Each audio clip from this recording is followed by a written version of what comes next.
Hi guys. So as you can see from the title of this video, it is going to be a little bit heavy, but ultimately this is my journey. For those of you that are new here, my name is Stephanie. I'm a mom, I'm a wife, I'm a sister, I'm a friend, I'm a teacher, and now I am a cancer thriver. Really, this video is going to walk through everything from the beginning up until where I am now. Hope you watch, and if you can relate, then at least you know we're in this together, right? But this is my story, this is where we're at now, and it's just a little bump in the road. It's a different chapter in my story, but I'm excited to share it with you guys. So like, comment, subscribe, and really join this journey with me. It's not gonna all be heavy like this, because ultimately I'm going to live my life, and I'm here to continue to have the best life, not just for myself but for my son. And so I hope you join us, and thanks for watching. I was not really prepared to make this kind of video, but here we are.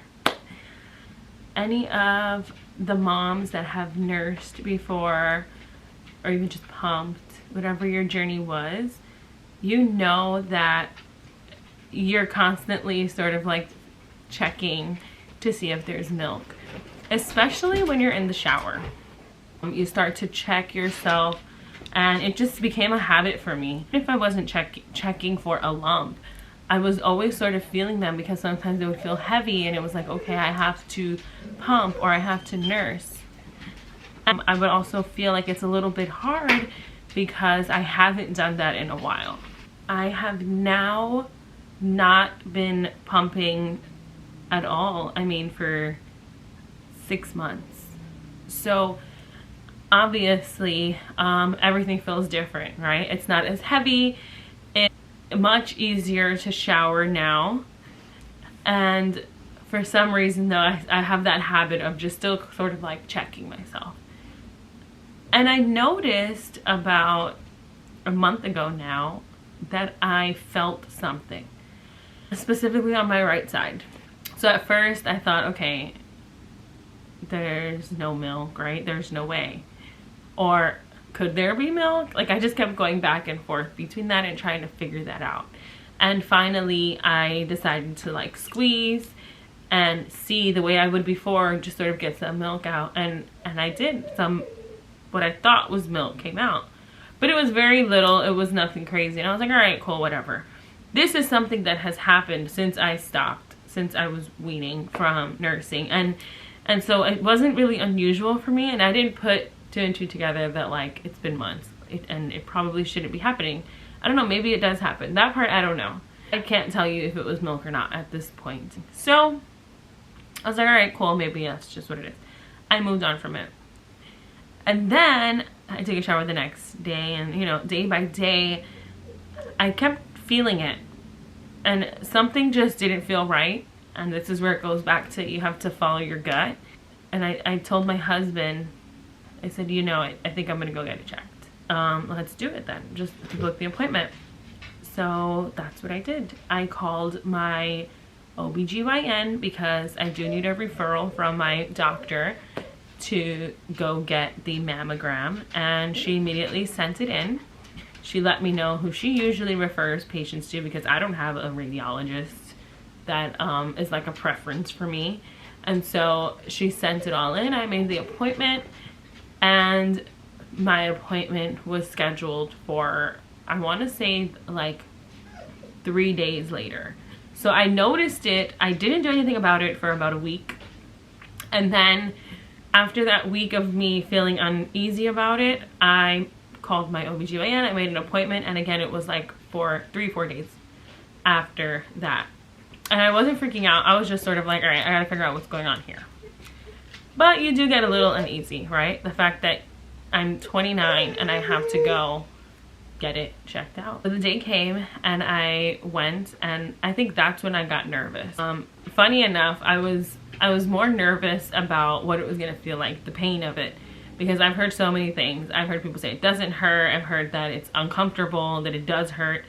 Depending on your size or the shape, it could hurt more. And so I was very nervous about that part. Almost more nervous about the pain than I was about what the outcome was gonna be. Because at this point I was not thinking anything. I just wanted to figure out what it was. I just wanted some answers. So I went, I checked in, they called me in the room, take everything off from the waist up. I go in front of this machine.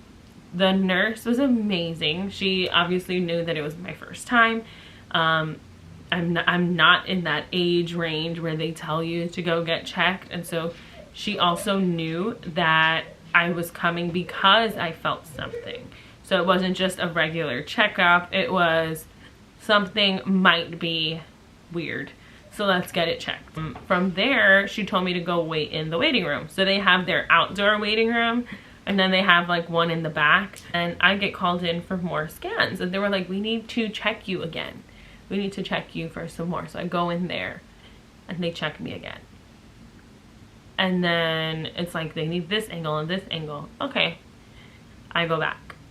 I'm waiting. The other woman goes. And it's like, these women were going in and out, guys. They were just sitting and then leaving. And I'm still sitting there and I'm trying to figure out, okay, obviously it's not normal. But then maybe those women were just here for their annual checkup. No big deal. Quick in and out. As soon as I saw, like, I went in to get the scan, it was fine. Definitely uncomfortable. I could see that. But the initial scan wasn't that bad. It was like a regular top, side, cool. But then they came and they were like, come back in. We need to take more. And then another person came. It was like, come, the doctor wants more. And it was like these certain angles. And I think they took like 10 different images when we started off with 2. And after that, they were like, okay, she finally saw everything she wanted to see. You're gonna go in with the ultrasound tech. So I went in with the ultrasound tech. And I think that's what, like, this is sort of where it hit me, was where there were like all these people going in now and then going home, and I was still there. And it was like another picture, and then ultrasound. And with the ultrasound, I think the hard part was that the last time that I had an ultrasound, it was because I was pregnant with my son. And if you ever go to get an ultrasound and you're pregnant, you want to see something. And you're looking for that heartbeat, and you're looking for the baby, and you're staring at it, and you're like, oh my gosh. And this time it was like the total opposite. Where it's like, you don't want to see anything. And you're like, please don't let anything show up. And so she checked the one that I was worried about first, and I mean, I was watching, right? Because I was interested, I'm not gonna lie. And so everything's like, it's like a black circle. I'm thinking it's like my boob. The black circle, and then all around that black was white. And then she goes to the left side where there's nothing, and it was all white. Tease, yeah. And it was all white. And I realized, oh my god, that dark stuff on the other side is what she was measuring. Yeah. I love you, baby. Thank you. Thank you. Yeah, that's a battery for the camera. But yeah, that's when I realized that the black spot was what she was measuring. That's what we were there for. So I'm sitting there and I'm waiting, and finally the doctor comes in and she says, okay, why don't you show me on yourself like where you felt a lump. And so I show her, and really where I felt it was right on the top, like sort of like in the center, in the front, right on top. And so right here is where I felt it. And I showed her that, and she was like, okay, yeah, you have one there. You have something that's funny there. It's like, okay. She goes, but you also have one that's over here, like towards the center, further up. It's like, oh, okay. It's smaller, so that's probably why you don't feel it. I said, okay. And then she says, you have a third one. It's on the side, and it's almost like in your armpit. So I was like, okay. There's 3. And so I have to go back. We did find 3 different masses when I thought it was just 1. And I'm gonna go get a biopsy on all 3 of them. That's the next step. That appointment is in 6 days, and I swear these are gonna be the longest 6 days ever, but we're gonna go. We're gonna do it. To my knowledge, there's 2 or 3 different kinds of biopsies. Again, I'm no expert, right? But there's the fine needle, so that's when they just go in with a needle and they take whatever sample they need. Then there's a core biopsy, which is the one that I had, where they, again, put it in, but they're guiding it with the sonogram. When the doctor came in, I like immediately got nervous again. It became very, very real. And so she told me, she said, just take your arm and cover your eyes. Because I had to lift my arm anyway, that way they could have better access. But this time it was cover your eyes. So I covered my eyes, and she's like, all right, we're going to do the topical numbing, and then we're going to do a deeper numbing. So it was a needle. That one wasn't that bad. Numb the top. And then she's like, okay, we're going deeper. So they did a deeper numbing, and that one burned. It burned. But then once it all settled down, I really didn't feel anything. I did not feel anything. It sort of felt like someone was like pulling at you, like tugging at you. And it wasn't that bad. It was not painful. At one point it did become painful. And I think because she had to like move around a little bit, she had to try to get to a certain spot. And that one did hurt. Because you're awake the whole time. And so you could hear the device like going in. I describe it like a straw. Like it sounds like you're putting the cleaner in a straw, and that's what you're hearing. I thought I was done. She just meant she was done with the first one. I had 3, and so I'm like, oh gosh. So all of that was just for the first one. So of course she comes and she does it all over again. It is what it is. We get through the day, but now we're in that phase where it's like, I'm just waiting. I'm waiting to hear something. I'm waiting to get an answer. I'm waiting for some sort of response. Today is April 16. It's a week after my biopsy, and I was finally able to take off the bandages. That everything's healing fine. Last night around 7 p.m.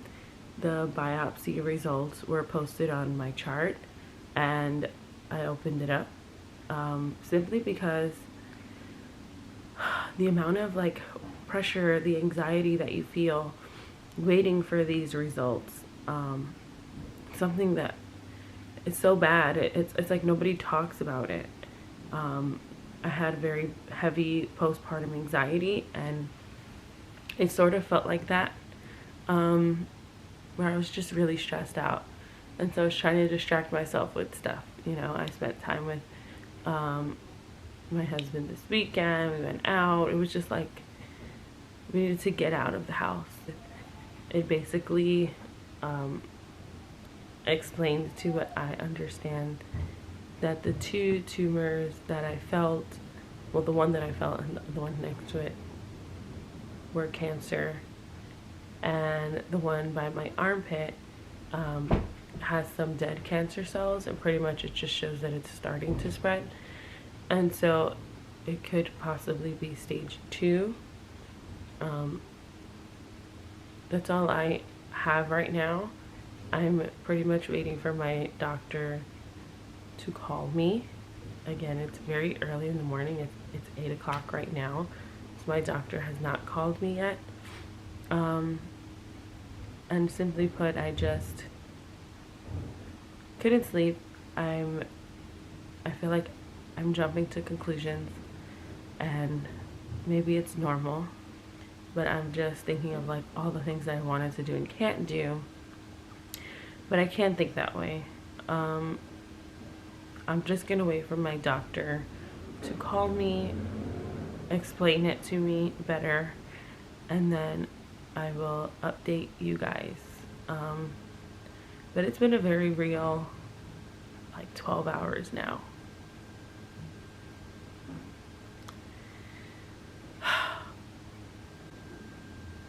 like everybody tells you it's nothing that happens. People have bumps. And I was really starting to think, you know, it's nothing. My doctor hasn't called me because it's nothing. It's no big deal. But here we are. Okay, so I'm not really sure the last time that I picked up the camera. It's been a while though, and I know for a fact that a lot has changed. Ever since the diagnosis, I had a lot to do. Immediately, I scheduled an appointment with my breast surgeon, and the surgeon basically took a look at what was happening, what was going on, and based on her findings, she decided that it was best for my treatment to start with chemotherapy. And sometimes they can just remove the lump, sometimes they remove and do treatment afterwards. But ultimately, based on the size and based on the fact that it is stage 2 and that it did spread, she recommended to start with chemotherapy and getting the second opinion from the oncologist, and then even them working together, there was an agreement there. So we are going to start with that. To anyone who is either going through this, I'm so sorry. It's so hard. I'm at a place now at this point. I want to say that it has been over a month since the last time I picked up the camera and recorded anything related to this. And so I'm in a different place where I'm sort of, I've accepted that this is what's going on, and I'm just ready to fight it. I'm ready to go get it done with, put it behind me, and we haven't even started. At this point, it has been 44 days since my diagnosis. And in that time, I met with the surgeon. That was the first appointment. And then from there, she told me to make an appointment with the oncologist and the fertility specialist. The reason for the meeting with the fertility specialist was because she explained that while I am young, and there are ways to help preserve your body's natural system so that you can have a baby naturally after treatment, there is always that small percentage that it won't be possible unless I freeze my eggs. And so I wanted to make sure that I had a definite possibility, that there was a chance. And so I wanted to freeze my eggs. I'm gonna make a separate video, I believe, just all about freezing my eggs and that process, because it was a lot. But even though she said there was a small chance, and it's not always something that's like immediate and something that the doctors will push onto someone who's 29 years old with a cancer diagnosis like me, I knew that I wanted to make sure. You know, they also say that when you're 29, you don't have to worry about cancer. And yet here I am. So I already know that here I am as one of that small percentage for something else. I didn't want to risk being that small percentage, knowing how badly I want to have another baby. And so that process, again, I'll make a whole video about that. But I had to schedule an appointment with a fertility specialist, and I had to schedule an appointment with the oncologist. And so once I went to the oncology appointment, she was able to break down all of the different tests that I needed to have before actually starting treatment. And in that same day, I was able to meet with a fertility specialist, and she told me pretty much what it was gonna look like. And so it was a lot because of the different insurance things, and with my work, trying to get out of work so that I could go to all of these appointments. I had about 5 or 6 different appointments that I had to go to. And that was just for the oncology appointments, not even the fertility. Again, that's a totally separate video. Even though I chose to freeze my eggs, that did not delay my treatment at all. There's a lot of different appointments that go on. And so I think that was the most frustrating part of it all, is that you're just trying to go, you're just trying to take care of it, and you have to wait. You have to wait until the next available appointment. And so I had to get an EKG, I had to get an echo, I had to get a MRI, After those 3 appointments, and based on the MRI, I had to then schedule more. I had to schedule an MRI biopsy based off of their findings and a PET scan. And so with all of those different things, and hearing that, you know, it's already grown from the first biopsy, it's already grown from the first ultrasounds, it's growing. I want to get it all done, and it wasn't something that could happen right away. And you know, you just have to trust the process and trust that your doctors are doing what they're supposed to do. And it can be very hard. It can be very hard mentally, emotionally, physically. During that time, I mean, I had bruises all over. Now I'm at a place where I finished all of the tests. I finished all of the fertility treatment, and I'm finally ready to begin treatment. Even then, again, this week I was supposed to start, but because Monday was a holiday, they had to push all of these different appointments over, and so it got pushed another week. And then here I am ready to go. Okay, we're gonna do it on Tuesday, and I got a phone call yesterday saying that it's gonna be Wednesday. And so all I'm hoping for is that now they don't delay it even more. And there's so many reasons why. There's so many different, it's like it's always an excuse, and it's like all you can hear is that's the soonest we have. That's the best available day. And you're like, you guys, you're not understanding that it's growing. And so this is where, you know, the healthcare system, I respect all of them and what they do. It's just, you know, it's frustrating. We're the patients. We're the ones that are trying to fight for our lives, and we have to trust them. And so that's what I'm doing. Along with that, I've also been getting like a lot of recommendations from friends and from family on the different things to eat, different things to drink, different things to try and do. And so I'm doing them. I am definitely taking care of myself as best as I can. I'm preparing my body for the treatment. I colored my hair. You know, it was something that I always wanted to do. I always wanted to have colored hair, whether it was pink, whether it was purple. I went with this magenta color, and now I'm doing it. You know, I did it. I never did it because they said it was unprofessional, but at this point where I'm at, knowing that I'm probably going to lose my hair, none of that matters, you know. And I think that's something that I've learned, and my mindset has really changed, and none of it matters. All those little things, they don't matter. I'm taking it all in. I'm soaking up the time with my son, with my husband. We already booked our first trip to go and visit my husband's family that I have not met yet in Puerto Rico. And we're not going for a lot of time because we have had to take off a lot of time from work for my appointments, but it's something that is very important right now in this time, for the family to be together.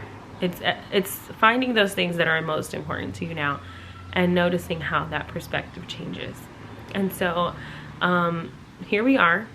It's been 83 days since I first felt the lump, 44 days since I was first diagnosed, and the journey is really just beginning. So since that last clip, I have had my first chemo session, and it didn't go well. I had an allergic reaction, which was very scary. Basically, they started me with my pre-med, which are steroids, allergy medicine, and then from there I had started the first medicine, which was Taxotere. They only put a very, very little bit in, like they even used a syringe. They didn't put the whole bag to see how my body reacted, and it did not go well. It did not react well. I did have that allergic reaction. I immediately felt this tightness, this pressure in my stomach, and then from there it almost felt like all of my organs were getting bigger, and then my back was tightening up. So I went like this immediately, and it was so fast, within seconds, and I just completely blacked out. Before blacking out, I saw like these little diamonds all around, and then I just blacked out. And I came back again when like the nurses were all there, but then I blacked out again and it was done. They told me that it only lasted like 3 to 5 minutes, but it felt like forever. It definitely took a toll on my body, because after that I did decide to still continue with the chemo. I was dedicated to going through with it that day, and I did, but ultimately the results were not good. I ended up going to the emergency room because I was severely dehydrated. I was hypotensive, so my blood pressure dropped.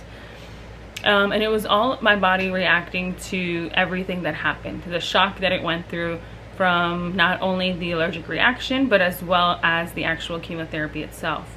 So chemo is my treatment that I'm undergoing. I'm starting with chemo, and then we'll talk about surgery depending on how the chemo goes. The same with radiation. It all depends on the chemo. Pretty much I am now 3 weeks out from that one. I was supposed to do chemo every 3 weeks, and because I had the allergic reaction, I'm going in every week. Every week is for the replacement of the one that I was allergic to, and the every 3 weeks will be the one that I took already on that first day. So we're getting going. I did already do the 1 week of Abraxane, the new one, and today was day 2 of that. The first week of the Abraxane, the replacement to the one I was allergic to, went well. I didn't really have any side effects, which was good. I was very nervous. A lot of this is very traumatizing, you know? And you're supposed to stay calm and trust the doctors, which I do. I trust them, but at the end of the day, it's scary because you don't know what to expect, especially the first time that you do it. And so I did chemo 1. I was allergic to 1, but the other one was okay. Still, my body was in trauma, so I ended up in the emergency room. Then week 2 was just the new one that was replacing the reaction. And that one went well. Today I had dose 2 of that, so I'm hoping that it goes well again. But ultimately, it looks like I'm gonna be going all summer, up until the end of September, to the hospital for these chemo treatments, and then by then I will know what the next steps are, whether it's surgery, radiation. We don't know yet, but it's gonna be a long journey, but it's gonna be okay. We're gonna do it. We're gonna fight it. I'm good.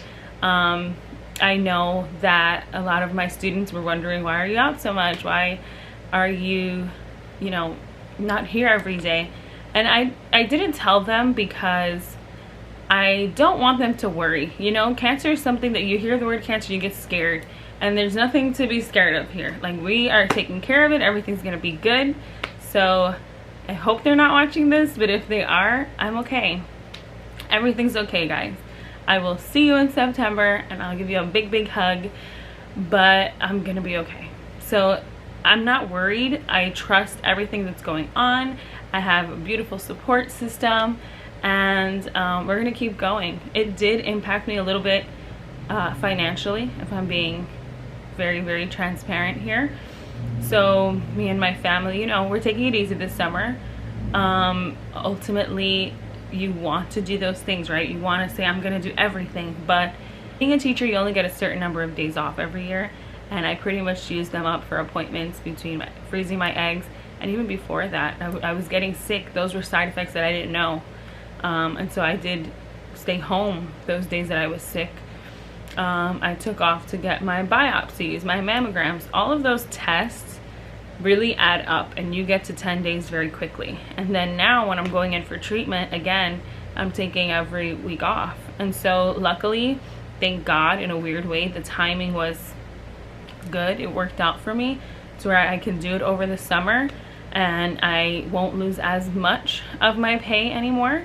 But it did take a burden on us, and so even if it's just liking, sharing, subscribing, commenting on this video, it's a big help. But in my bio, I do also have my GoFundMe, so if that's something that you think you can help us with, it would mean the world. Or share it with your friends. Share this video. There's so much that we can learn from each other. It's super important. It's something that I'm telling all moms today, and just women in general, is just really get to know your body. Become familiar with your body. I mean, before having my son, before breastfeeding, before nursing, I was never really checking myself. You don't think to do regular self-checks, especially at a young age, because you always hear that this is something that happens to people older. But thankfully, I became very, very familiar with my body, and I, in between always touching myself, whether it was to put the pump on or to feed my son, I understood and knew what my body felt like. Later on, I decided to pay attention to it, and I'm happy that I did, because I needed to go get it checked. As much as I didn't want to and I was afraid of what I was going to hear, I'm happy that I did, because even though I heard what I didn't want to, I'm able to take care of it soon and know that everything's going to be okay. So really, if you take anything from this video, pay attention to your body. Sometimes the sign is a lump, sometimes it's your body reacting in ways that it never did before. Morning, and I'm a creature of habit, so I have the same drinks every morning, the same lunch every day, and I had my shake, and I went to work, I'm driving to work, I'm drinking my shake, and all of a sudden it didn't sit well with me. I made it all the way to work.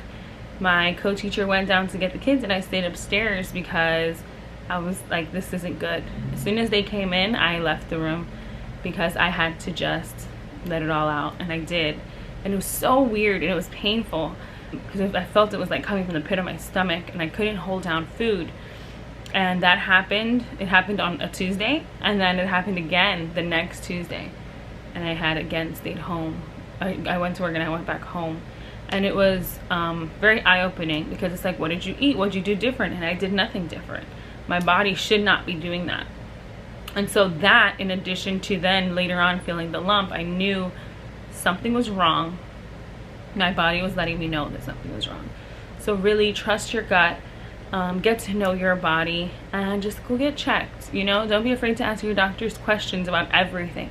Now in my appointments, I tell them everything. Is it normal to have a nosebleed? Is it normal for your feet to swell? And it's all these things that I wasn't doing that before. I was quiet. I was like, everything's good, and it's okay to ask questions. I know this is probably a long video, and it was probably a little heavy, but this is my story. This is what happened, and now we're just gonna go up from there. So again, like, comment, share, subscribe, check out my GoFundMe if you can, or just share it with people, because anything helps. And I'll see you guys in my next video. We are definitely taking on the summer and making the most of it, so that baby boy doesn't even know what's going on. But most of all, we can create those memories that are more important now than ever. Bye. Go, give me the pencil. Give me the cheese. Okay, bye.